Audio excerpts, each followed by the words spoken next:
महाभारत की पूरी कथा एक ही वंश के इर्द गिर्द घूमती है, जिसे हम कुरुवंश कहते हैं। इस वंश के संबंध, विवाह, व्रत, श्राप और निर्णय ही आगे चलकर महाभारत के महान युद्ध का कारण बने। आइए इस परिवार वृक्ष को क्रमबद्ध तरीके से समझते हैं। कुरुवंश की शुरुआत राजा कुरु से होती है। राजा कुरु को एक धर्मनिष्ठ और आदर्श शासक माना जाता है। उन्हीं के नाम पर इस वंश और राज्य का नाम कुरुक्षेत्र पड़ा। राजा कुरु के बाद क्रमशः अंसवान, भीमसेन, प्रतिश्रवस और फिर राजा प्रतीप इस वंश के राजा बने। राजा प्रतीप के पुत्र थे राजा शांतनु, जो कुरु वंश के सबसे प्रसिद्ध राजाओं में से एक हैं। राजा शांतनु का जीवन उनके 2 विवाहों के कारण बहुत महत्वपूर्ण हो जाता है। पहला विवाह उनका गंगा देवी से हुआ। गंगा देवी दिव्य स्वरूप वाली थीं। उनसे राजा शांतनु को एक पुत्र प्राप्त हुआ, जिसका नाम देवव्रत रखा गया। यही देवव्रत आगे चलकर अपने कठोर व्रत के कारण भीष्म पितामह कहलाए। भीष्म ने आजीवन ब्रह्मचर्य का व्रत लिया और हस्तिनापुर के सिंहासन की रक्षा का संकल्प किया। वे पूरे महाभारत में त्याग, निष्ठा और कर्तव्य के प्रतीक हैं। कुछ समय बाद राजा शांतनु ने दूसरा विवाह सत्यवती से किया। सत्यवती पहले एक मछुआरे की पुत्री थी, लेकिन बाद में हस्तिनापुर की महारानी बनी। सत्यवती के पहले से ही एक पुत्र थे, वेदव्यास, जिन्हें हम महर्षि व्यास के नाम से जानते हैं। व्यास महाभारत के रचयिता और इस वंश के अत्यंत महत्वपूर्ण स्तंभ हैं। शांतनु और सत्यवती से 2 पुत्र उत्पन्न हुए, चित्रांगद और विचित्रवीर्य। चित्रांगद अल्पायु में ही युद्ध में मारे गए। इसके बाद हस्तिनापुर के राजा बने विचित्रवीर्य। विचित्रवीर्य का विवाह अंबिका और अंबालिका से हुआ, लेकिन दुर्भाग्यवश वे भी संतान उत्पन्न करने से पहले ही चल बसे। वंश को आगे बढ़ाने के लिए नियोग प्रथा के अनुसार व्यास से संतान उत्पन्न की गई। अंबिका से जन्मे धृतराष्ट्र और अंबालिका से जन्मे पांडु।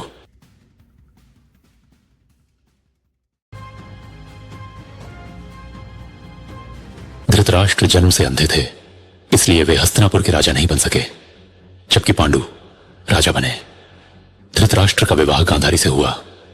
गांधारी ने अपने पति की अंधता को अपना भाग्य मानते हुए स्वयं भी आंखों पर पट्टी बांध ली।